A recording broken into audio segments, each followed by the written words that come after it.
ئاسایی سەرما و شەختە هەرێمی کوردستانی گرتووەتەوە و شەپۆلێکی بەفربارنیش ناوچە شاخەویەکانی دەڤەری سۆران و هەریەکە لاچیەکانی کۆڕەک و هەندرێن و گۆرە ڕەز و زۆزک و حەسەن بەگی سپیپۆش کردووە.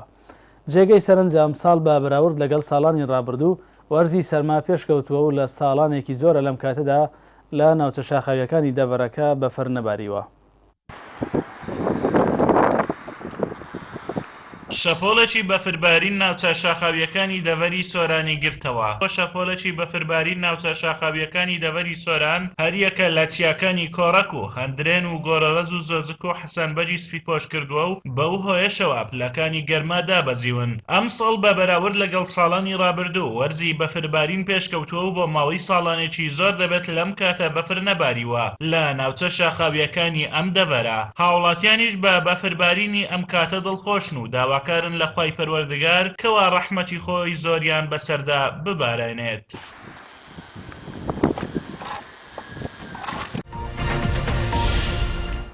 لە وڵاتê Belçîka Serokê Herêma Kurdistanê Mesûd Barzanî û çend berpirsên PKK civiyan û raygehandina agirber